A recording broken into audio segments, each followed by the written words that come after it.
Today we are going to talk about how finance can become a secret weapon for sales. Let me share with you about a deal I helped close a few years ago. Now, sales was working on a very big opportunity. It was a seven-figure opportunity actually, and they were stuck. The customer, they wanted a 3-year deal with fixed pricing. Sales wanted to say yes, but something felt off, so they came to me.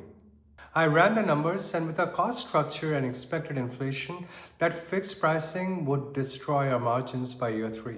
We would actually be losing money on that account. So instead of just saying no, we built an alternative. We created a 3-year deal with small annual price increases baked in, 3% per year. We positioned it to the customer as a predictability. They would know exactly what they were paying each year, no surprises. So the customer said yes, and we closed the deal. And we protected our margins. But that was only one element of the deal. There were some other elements as well. I'm just giving an example. But that is one example of how finance and sales work together on a deal strategy and how to overcome issues. Finance becomes a secret weapon. It should not be regarded as an obstacle. I'm Hindol. I've been a CFO for over 25 years in the Valley, and today I want to show you how finance can actively help sales win better deals. So let's get into it. Changing the mindset is very critical. The first thing we need to do is talk about the mindset. Because a lot of times, finance people see their role as more of a defensive role. Protect the margins, don't let sales give away the store, say no to bad deals. And they've learned it from experience, and that's fine, but we are going to change that mindset.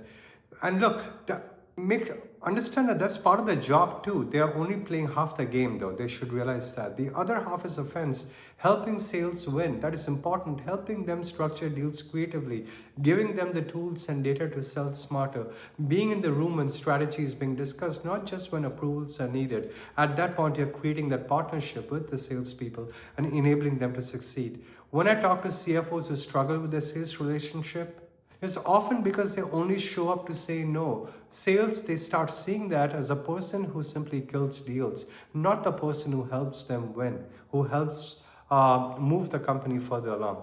So you have to flip that script. Start looking for ways to say yes, or at least not that way, but how about this way instead? When sales start seeing finance as someone who helps them close the business, everything changes. They bring you in earlier, they share more information, they actually want your input instead of avoiding you until the last minute. And that is the mindset shift. From gatekeeper to partner, from defense to offense. Understanding deal economics is very important. And to be a good partner, you need to understand deal economics. You need to be able to explain deal economics. And you need to help them understand all of the intricacies of what constitutes deal economics. Every deal has a very few key financial decisions. Remember that.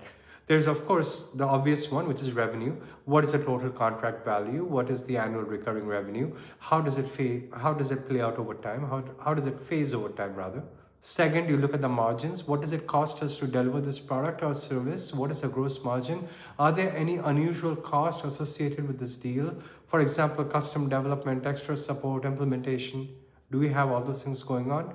Third is cash. When do we get paid? Do we get paid upfront, monthly, quarterly, in arrears? The timing of cash matters a lot. Is it a prepaid deal? And it matters a lot, especially for growing companies that need to fund ongoing operations. The fourth is risk. How likely is a customer to pay, to renew? Are there any unusual contract terms that create liability? Is this customer in a shaky industry? And fifth is to weigh the strategic values. Sometimes a deal makes sense for reasons beyond the immediate economics. It could be a very strategic logo, a very big logo. It could be an entry into a new market. It could serve as a reference customer. These matter, but you need to be honest about when you're accepting worse economics for strategic reasons. That is when, if sales understands these dimensions, they will make better decisions. They are not just thinking about the commission check. They are not. They're thinking about what is good for the business. And I believe that sales always look out for the good of the business. And I've seen that happen. And when finance understands the strategic context, we can be more flexible. Maybe we can accept lower margins on a deal that opens up a new market segment. But we do it consciously, not accidentally. And that is what partnership is all about. Sometimes you're involved in creative deal structuring, and this is where finance can play a very handy role, and they can create a lot of value doing creative deal structuring. Most deals, they don't have to be vanilla. There are lots of levers that you can pull to make a deal work for both the sales and the customer. Payment terms are one lever. Maybe the customer cannot pay everything upfront, but they could pay 50% now and 50% in 6 months. Or they could pay annually instead of monthly at a small discount. Contract length is another lever. A longer commitment might satisfy or might justify a lower price. A shorter commitment, on the other hand, might require a higher price but give the customer flexibility. Volume commitments, that might work too. If you commit to this usage level, we will offer this price, and if you want flexibility to use less, the price is higher.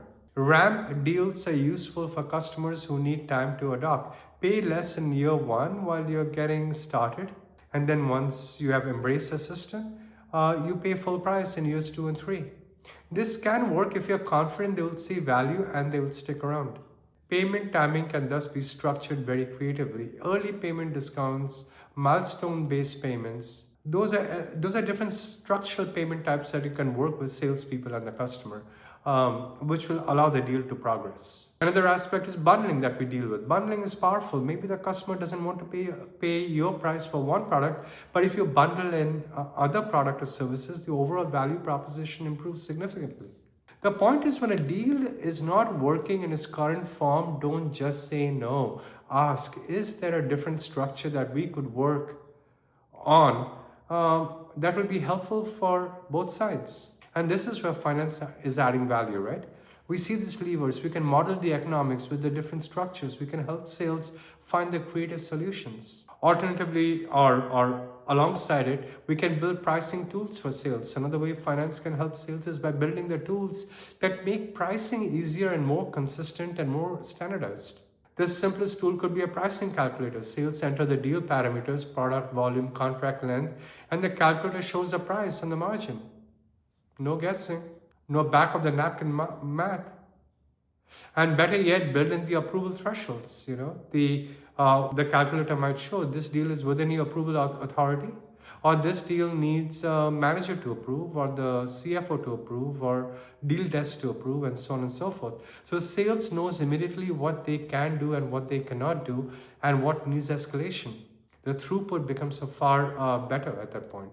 You can also build scenario tools. What if we offer a 15% discount? What if we extend payment terms? What happens to the margin? When sales starts seeing the impact of all of these different variables and these different choices, they now make better trade-offs. Competitive intelligence is valuable too. What are competitors charging?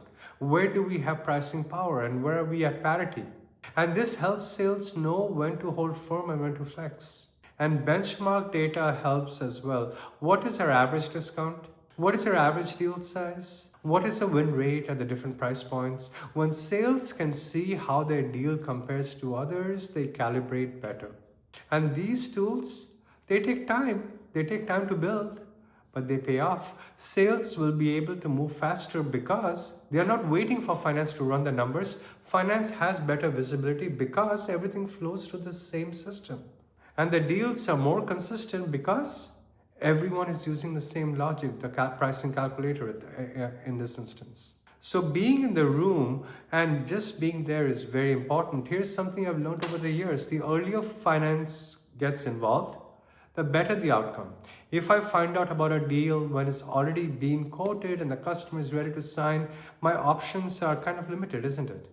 I can approve it or I can just kill it. Neither is great if the deal is structured badly. But if I'm involved earlier, when the deal strategy is being formed, I can shape it from the very beginning. I can flag the issues before they become an issue later on. I can suggest certain structures that might work better for everyone. So I tell sales leaders, bring me in early, not for approval, just for input. Let me help you think through the deal before you are committed to it.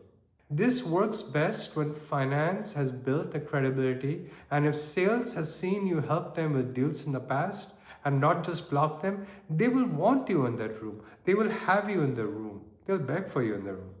If all you have ever done is say no, they will just close the door, they'll avoid you. It also helps to be genuinely curious. Ask questions. Why does a customer want these terms? What is driving their budget constraints? What are they comparing us to? The more you understand the situation, the more useful your input will be. And sales, they love to inform.